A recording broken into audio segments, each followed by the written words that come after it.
First up from DC, we have Batman number 697.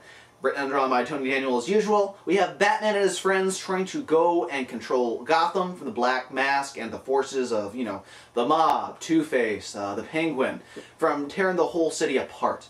He finds Reaper, Dr. Death, and Hugo Strange while on his merry way to find Black Mask, and he helps resuscitate Reaper. He's no longer a mindless killing machine. With an antidote, he realizes he's been experimented on by Strange and Dr. Death, and he's going to go crack some knuckles there. Meanwhile, Batman meets back up with the Black Mask.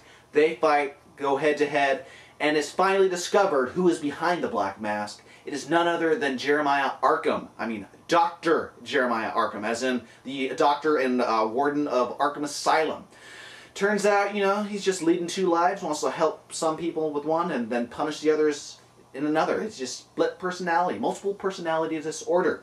It was a killer issue. At the end, we're introduced to Catwoman and Catgirl. Kind of has one of the Frank Miller Dark Knight Strikes Again type of vibe to Catgirl's outfit. It was just, hands down, a great, great issue. Fun times aplenty. Next up from IDW, we have Doctor Who number 9. Now, if you're a fan of Doctor Who with David Tennant and you cannot wait for this next series to come out, pick up this issue. It's part 1 of 2, I believe, of this new storyline. These trees are alive in Britain, and they're starting to eat people, and no one knows why this is happening. Martha Jones and Unit call the Doctor, and him and his new companions of Emily and Matthew come to check it out.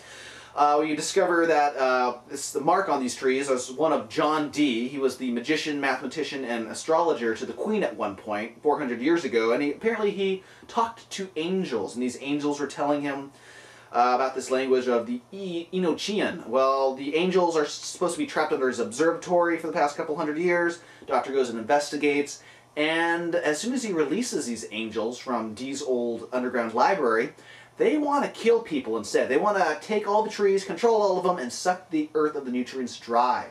Killer stuff. It read just like an episode of Doctor Who. I had so much fun with it. The art looked great. The story was fun by Mr. Tony Lee. Very enjoyable stuff. I highly recommend it to all you Doctor Who fans. Next up from Marvel, we have Siege number 3. Now, I got a little flack from people saying, like, why didn't you talk about number 2? And in my opinion, Sentry ripping a guy apart, that's not major news. I had tons of other flaws with that issue, but we're not going to go there.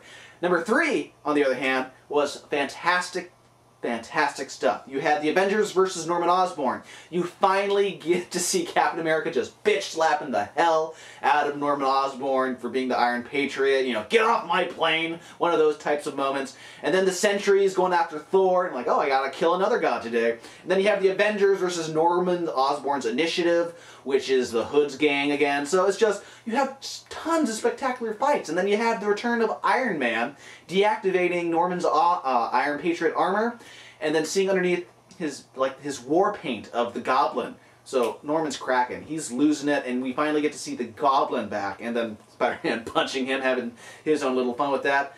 And then the Sentry destroys Asgard. You see it just in ruins, and you just can't help but gasp, because the art by Olivier Coipel in this is just gorgeous. Like, very good artists to choose for a made-to-bed series like this. And then at the end, Norman's trying to tell people, no, I was trying to save all of us from him. Then we see the Sentry, and he's this weird, parasitic-looking thing. It's obvious the Void's been in control all this time, and now the Void might be just turning on everyone and biting the hand that feeds, as it were. Tons of fun.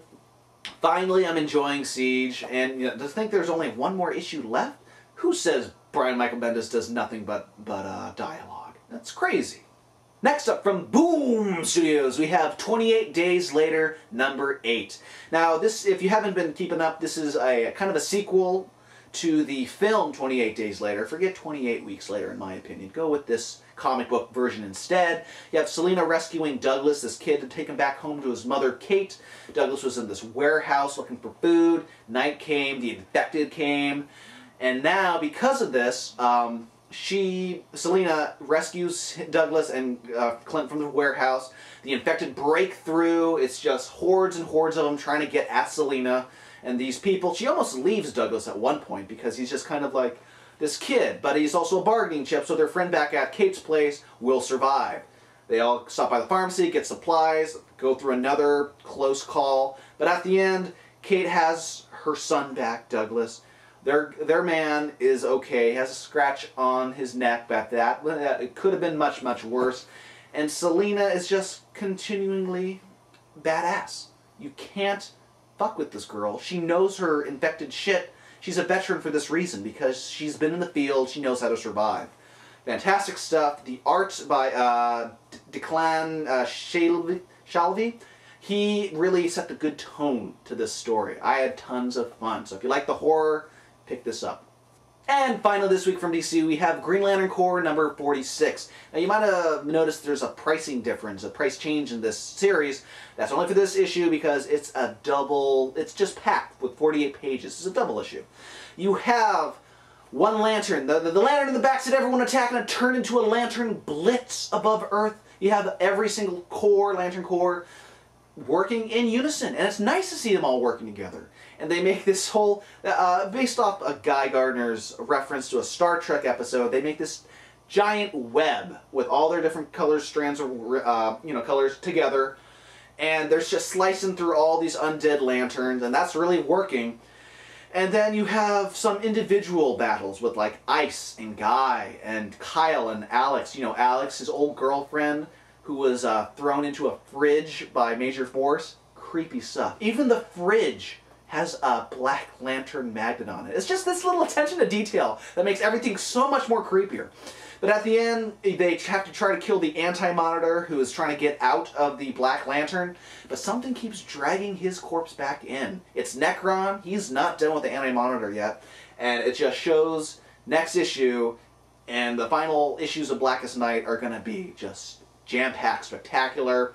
I'll be surprised if the whole universe just doesn't blow up, because it's that awesome. Well, comic book fans, that does it this week for Cammy's Comic Corner. If you want more Cammy's Comic Corner goodness, head on over to www.cammyscomiccorner.com. From there you can see the WonderCon news, you can see my written reviews, Book of the Month reviews, and much, much more. Go talk in the forums, iTunes, RSS feed, etc.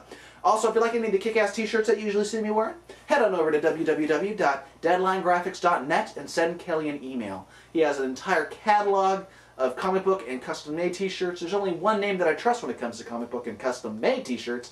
That's Kelly at deadlinegraphics.net. And another big shout-out to Rising Sun Creations at rsc-online.com. They have the best of U.S. comic books, manga, and collectible toys imported straight from Japan, all located at their physical store in Mission Valley in San Diego, or online at rsc-online.com. Remember, WonderCon is coming. I have people emailing me going, hey, how do I get the prize packs that you're going to be giving away? The only way you're going to be able to get a WonderCon prize pack from me, and believe me, these things are insane. The kind of stuff I have just now, I haven't even gotten merch from the show yet. If you want one of these exclusive Cammy's Comic Corner packs, you got to send a donation. I don't say you, I'm not demanding you send me money, but if you like the show, you like what you see, you want to get a little something extra, send me a little something extra. Doesn't matter what amount, I'm just grateful that I have such supporting fans that are allowing me to go off and do what I want to do, review comic books. So this has been Cammy's Comic Corner. I have been your host, Cammy. Let's go rock on as I go check my comics on Longbox.